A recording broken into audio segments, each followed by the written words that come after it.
자, 몇 장면만, 예, 이게 좀 뭐, 여러분들 좀 짜증이 나실 텐데, 그래도 우리가 알고는 있어야 되니까요. 예, 오늘, 진짜, 그냥, 노다지다 싶을 정도예요. 예, 온갖 망언들이 쏟아져 나왔습니다. 오늘 인터뷰에서. 예, 몇 가지만 더 소개를 좀 해드리고, 제가 좀, 분석을 해드리겠습니다.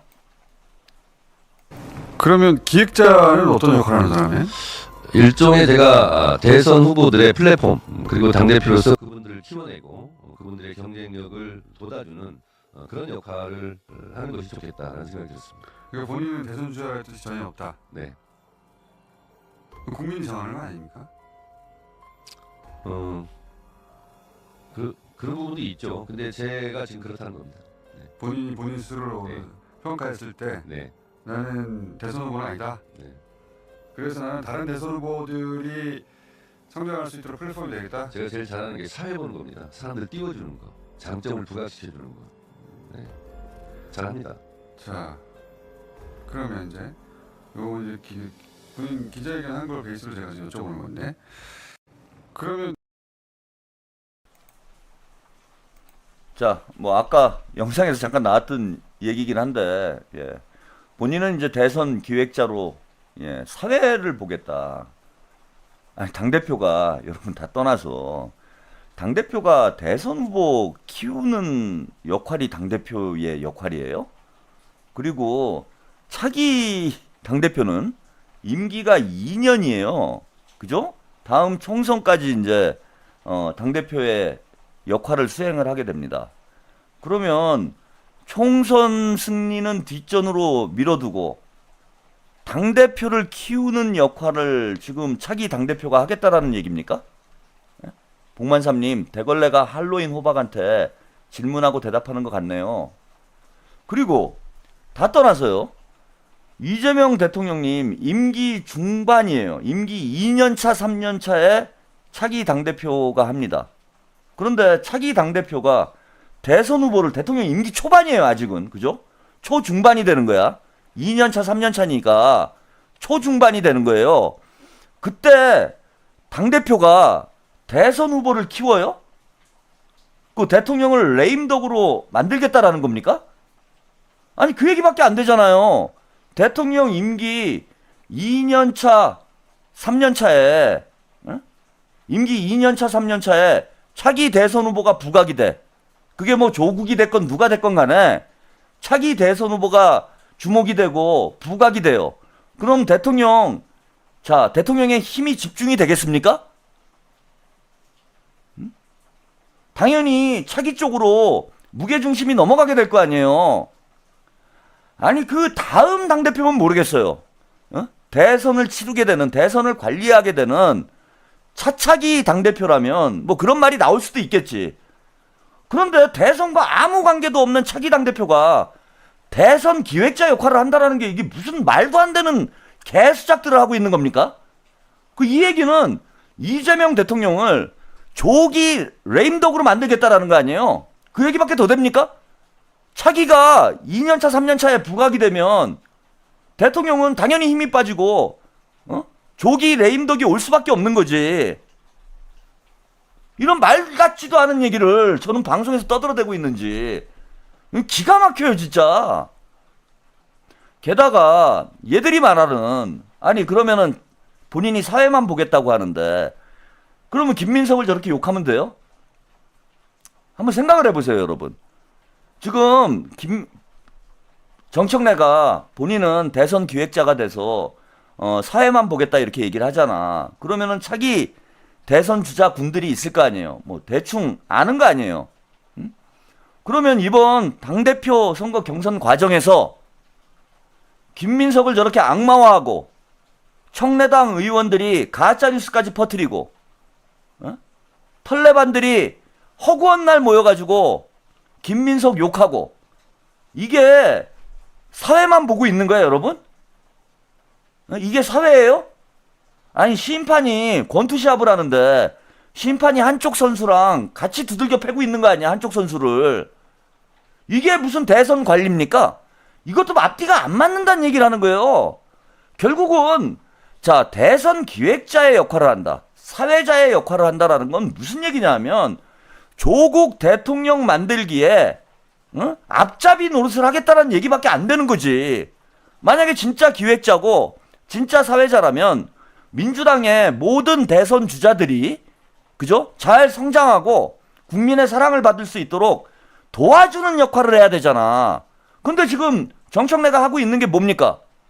그냥 까는 거 아니에요. 김민석 까고 송영길 까고 친명 쪽에 잠재적 대선 후보다라고 대선 주자다라고 얘기가 나오는 사람만 있으면 이 털레반들이 몰려다니면서 공격하고 있는 게 지들 하는 일의 전부 다 아니야. 이게 어떻게 대선 기획자가 되고 대선 관리자가 됩니까? 말도 안 되는 소리죠. 지가 말을 하고도 말이 안 되는 말을 한다는 거야, 저는. 결국은 조국 대선 기획자가 아니라 조국 캠프 선대위원장을 하겠다라는 거예요, 저거는. 민주당 당대표라는 직함을 걸고 본인은 안 나온다고 했으니까 친문 쪽에 남은 대선 주자, 그게 남아있는 건지는 제가 잘 모르겠는데, 참, 김어준도 그 악착 같은 데가 있어요. 지금쯤은 좀 포기해야 되지 않나 싶은데, 조국은 뭐 거의 끝났다라고 봐야 되는 그런 형국이고, 이번에 리센느 야호로 이거는 뭐 관뚜껑에 대못을 박은 정도가 아니라 거의 화장을 했다고 봐야죠, 그죠? 리센느 야호로 화장을 하고 이제 뼈가루만 강위에다 뿌리면 되는 거의 그런 수준까지 지금 조국이 완전히 망가져 있는 상황임에도 불구하고 조국한테 무슨 뭐 빚이 있는지 아직도 미련을 못 버리고 조국을 대통령을 만들겠다라는 꿈을 꾸고 있어요. 저 희한한 정신세계입니다. 그리고 지가 마음을 먹으면 다 된다라고 생각을 하는 것 같아. 아니면 제가 이제 드리는 말씀이 이게 거의 정답이 돼가고 있는 것 같죠. 제가 그 조털레유는 반정부 세력이다 이 말씀을 계속 드리고 있잖아요. 그래서 조국이 대통령이 되는 게 목표가 아니다. 그냥 조국을 중심으로 똘똘 뭉쳐가지고 이재명 정부를 흔드는 것, 이재명 정부를 망치는 것, 이게 목표인 거지. 조국을 가지고 꼭 대통령을 만들어야 되겠다라는 제가 볼 때는 큰 뜻이 없어. 그래서 조국이 제가 볼 때는 적임자일 수 있어요. 아까 말씀드린 대로 우리가 볼 때는 대선 후보로서는 적임자가 아닌데 망치는 데는 조국이 적임자다. 이런 각도로 봐야 된다니까. 제가 문조털레유론에서 이번 주부터 문조털레유론에서 반정부론으로 바뀌었잖아요. 반정부 세력론으로. 야, 이게 그 말이야? 그 말 아니야? 라고 여러분들이 생각할 수 있는데 이게 목적이 달라요. 문조털레유론은 뭐냐면 친문 세력이 당의 기득권을 뺏기기가 싫어서 당권과 대권을 본인들이 가져가려고 한다가 문조털레유론이에요. 근데 반정부론은 뭐냐 하면은 친문 세력이 당권과 대권을 가져오는 거는 두 번째 문제인 거야. 이건 두 번째 문제고, 반정부 세력론은 뭐냐 하면 당권 대권을 못 가져오더라도 이재명 정부와 민주당을 망가지게 하는 거예요. 그래서 정권을 뺏기도록 한 이후에 뭐 나중에 가서 자기들이 다시 정권을 탈환을 해오겠다 이런 이제 계획인지는 제가 잘 모르겠는데, 일단 이재명 정부가 망가져야 자기들의 다음 수순이 있는 거야. 그러니까 망가뜨리는 것 자체가 목적인 거예요. 조국을 대선 후보로 만드는 게 목적이 아니고 이재명 정부를 망가뜨리는 게 목적이기 때문에 이 망가뜨리는 거에 최적임자들이 누구냐? 바로 조국과 정청래인 거예요. 그렇잖아. 제가 정청래는 조직이잖아. 정청래는 미친소라고 그랬잖아요. 박물관에 들어간 미친소가 정청래다. 그래서 훌륭한 사람이 당대표가, 친문 중에 제일 탁월한 사람이 당대표가 돼야 되는 게 아니고 제일 망칠 수 있는 사람이 당대표가 돼야 되는 거야.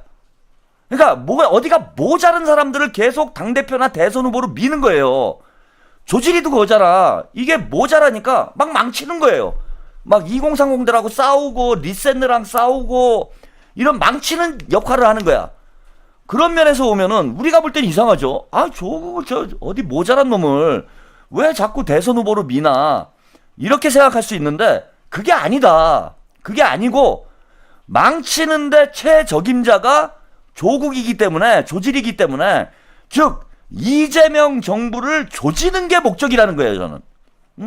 이재명 정부를 조지는 게 목적이기 때문에 조지리가 미친 소가 최적임자가 되는 거지. 그런 맥락으로 여러분들이 보시면 이 판이 보이는 거예요. 저는 이게 이제 보이기 시작했어. 지금 뭐 이런 이제 그 판을 읽을 수 있는 평론가들이 제가 볼 때는 뭐 거의 없는 것 같은데 저는 이게 보인 거예요. 일단 망가뜨린다. 일단 조진다. 이재명 정부를 조지는 게 목적이다.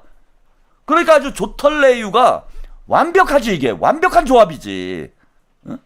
그러니까 김어준이나 유시민이 미친놈처럼 날뛰는 거예요. 우리가 볼 때 아니 쟤네들은 그래도 좀 정상이지 않았나?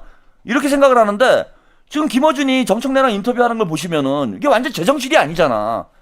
진짜 그 뉴스공장을 폐업시킬 수준의 발언들을 막 하고 있잖아요.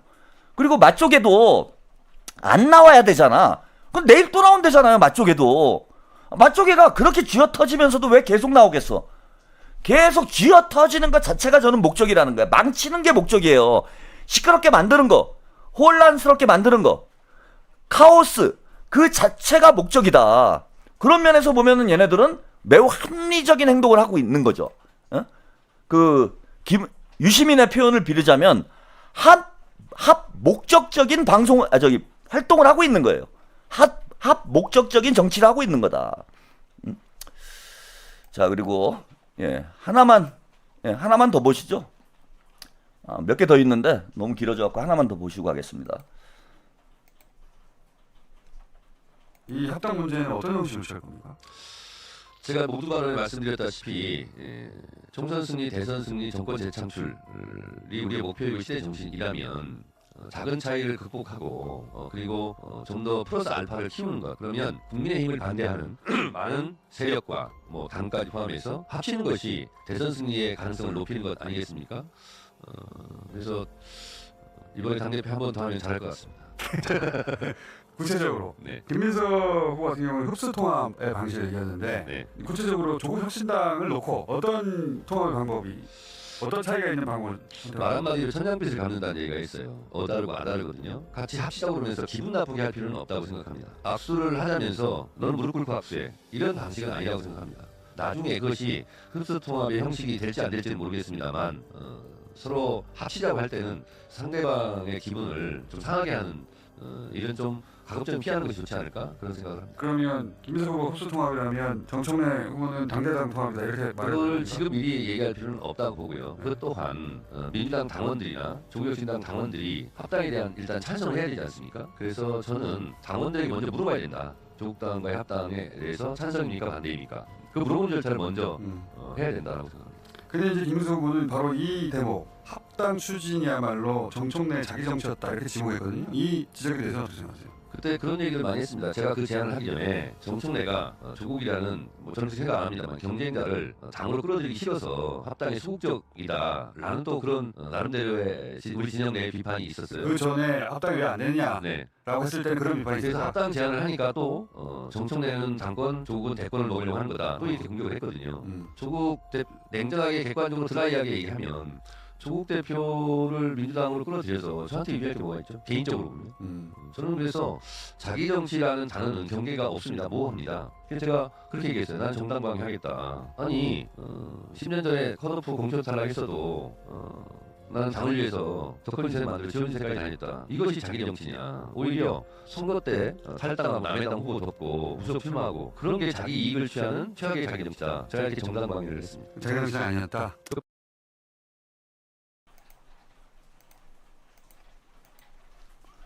자, 뭐 이 합당 이슈와 관련해서는 뭐 어쨌건 정청래가 지방선거 전에 합당을 본인이 직접 추진을 하기도 했고 합당을 해야 된다는 게 뭐 본인의 생각이니까 합당 추진을 했겠죠. 그래서 합당 뭐 자체를 위해서 저런 발언을 하는 것도 있지만은 첫째는 이제 선거용이라고 봐요.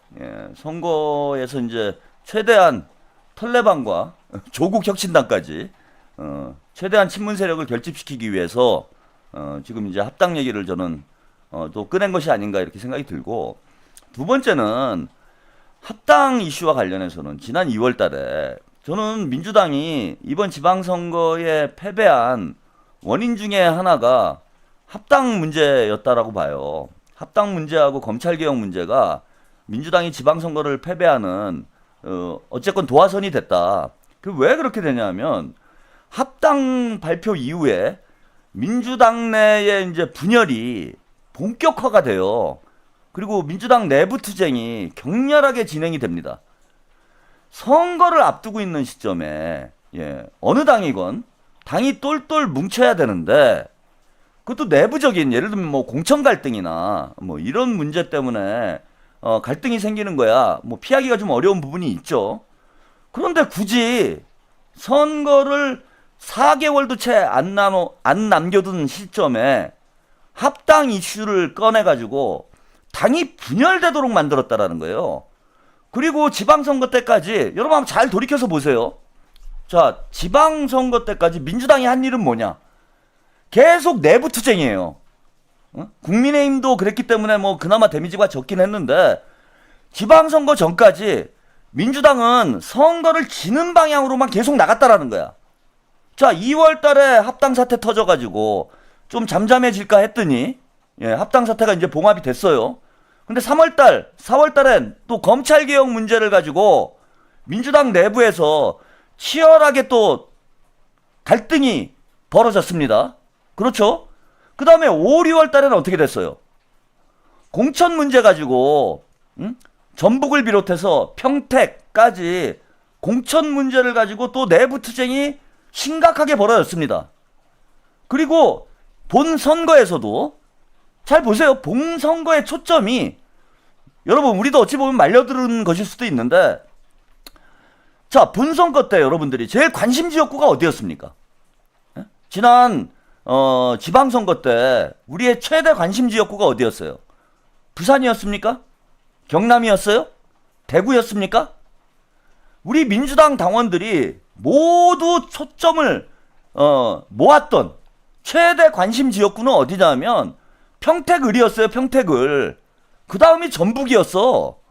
자, 가만히 보면은 그러면 우린 지난 지방선거 때 국민의힘하고 싸운 게 아니에요. 국민의힘하고 싸우는데 우리가 관심이 없었어. 저부터도 방송이 주로 어디로 갈 수밖에 없었냐? 평택에서 지면 안 되니까. 또 전북에서 우리가 이겨야 정청래를 심판을 할 수 있으니까 우리 민주당 당원들과 유권자들, 털레반들은 조국을 살리기 위해서, 또 뉴 이재명은 조국과 정청래를 심판하기 위해서 평택과 전북에 집중하는 그런 선거가 진행이 됐어요. 그러니까 어찌 보면은 국민의힘은 손 안 대고 코푼 꼴이 된 거야. 우리가 다른 데 관심이 없었어. 오직 평택, 전북 두 곳에 화력을 집중하고 있었다라는 거예요. 근데 지금 돌이켜 생각해보면 이것부터가 다 의도가 된 게 아니냐라는 거야, 저는. 그죠? 이게 제가 뭐 결과론일 수도 있는데 자, 지방선거를 패배하는 길로 끌고 간 거예요. 합당 이슈를 끌어내서 그 다음에 조국 이슈를 끌어내서 검찰개혁 이슈를 끌어내서 계속해서 민주당 내부 투쟁에 우리 당력이 집중되도록 허비되도록 발목을 잡는 상황이 계속 전개가 됐다라는 거지. 자, 이거를 전체적으로 기획한 사람 누구냐 이거예요. 이 기획을 한 사람 정청래는 아니에요. 저는 정청래는 그냥 머슴이라고 보는 거야. 장기팔의 말처럼 움직인 거지 정청래가 기획했다고 보지 않습니다. 자, 이 모든 사건, 그죠? 제가 아까 말씀드린 합당 사건, 검찰개혁 갈등, 그 다음에 공천 갈등, 이 모든 갈등의 중심에 누가 있느냐? 김어준이 있는 거야. 김어준이. 다 김어준이 짬판이잖아 이게. 검찰개혁 가지고 불질러 가지고 작년 하반기부터 빌드업을 한 거 아니에요. 검찰개혁을. 그래서 지방선거 때 이게 갈등으로 불거지도록 빌드업을 쭉 해온 거 아니야. 김어준하고 유시민이. 그 뒤에 누가 있는지 모르겠지만 일단 우리 눈에 보이는 건 다 이게 김어준이 짬판이고 자, 유시민이 거들었다라는 거예요. 자, 목적은 뭡니까 여러분? 내부 분열인 거예요. 내부 분열. 즉 이재명 정부를 망가뜨리는 게 다 목적이었다라는 거야. 합당을 하냐 마냐는 두 번째 문제인 거고 합당 이슈를 선거 직전에 만약에 진정으로 김민석 의원이 그런 얘기를 했어요. 정청래가 자기 정치다, 합당이 자기 정치다라고 지적한 내용은 뭐냐 하면은 본인이 지방선거 승리를 위해서 합당이 꼭 필요했다라면 그걸 성공시켰어야지. 즉 성공시킬 수 있는 방법으로 합당을 추진을 했어야 된다라는 거예요. 그러면 자, 합당이 그렇게 중요한 거면 시기는, 합당을 공론화하는 시기는 적어도 작년 11월 이전에 합당을 공론화를 했어야 돼요. 그래야 당에서 당원들이 충분히 수기를 해서 당원 투표를 거쳐서 합당을 할지 말지를 결정을 할 거 아니에요. 그런데 선거 4개월 남겨놓고 그것도 최고위원회에서 토론 한 번 안 하고 뜬금없이 기습적으로 합당을 던졌다는 거야. 그래서 당에서 갈등이 안 생길 수 없는 상황을 유발시켰다는 거예요. 합당을 성사시키는 게 목적이 아니라, 합당을 성사시키는 게 목적이었으면 작년 연말에는 합당을 던졌어야 되는데 그게 아니고 일부러 지방선거 전에 당의 분란을 일으키기 위해서 2월달이 돼서야 합당을 던졌고, 그 과정도 매우 매끄럽지 못하게 당내에서 갈등이 유발될 수 있도록 이런 판을 의도적으로 짠 거다. 검찰개혁 문제도 그렇잖아요. 딱 지방선거 앞두고 민주당 내부에서 갈등이 터져 나오게. 그래서 이 그림을 짠 거는 저는 지금은 이제 김어준이다라는 걸 우리가 이제 확인을 할 수 있는 거죠. 그래서 이러한 분열 세력이에요. 분열 세력일 뿐만 아니라 저는 반정부 세력이라고 봅니다. 반정부 분열 세력이다. 반명이라고 여러분들이 표현하시면 안 돼요. 이제 반명 세력이다라는 건 마치 계파 갈등으로 보이잖아요. 저는 이게 계파 갈등이 아니라는 거야. 대한민국 자체를 망가뜨리려는 그러한 프로젝트다. 이거는 대한민국이 이제는 3, 4, 5를 넘어서 강대국, 선진국을 넘어서 강대국으로 지금 도약을 하고 있는 시기잖아. 이거를 망가뜨리기 위한 외부 세력과 결탁된, 이건 저는 매국행위로 보는 거예요. 그렇기 때문에 반명 세력이란 표현을 안 쓰는 겁니다. 제가 반정부 세력이라고 표현을 쓰는 이유가 거기 있는 거예요. 대한민국을 망가뜨리는 게 목적이라는 거야. 이재명, 친명들한테 권력을 뺏어오는 것, 당권을 뺏어오는 것, 대권을 뺏어오는 게 목적이 아니라 대한민국이라는 국가 자체를 망가뜨리는 게 목적이다. 이거는. 그래서 이재명 정부가 망가져서 보수 세력에 권력이 넘어가더라도 괜찮다라고 생각하고 이런 짓을 한다는 겁니다. 그러니까 더 이상 반명 세력이 아닌 거죠. 반정부 세력인 겁니다. 이걸 우리가 명확히 해야 된다.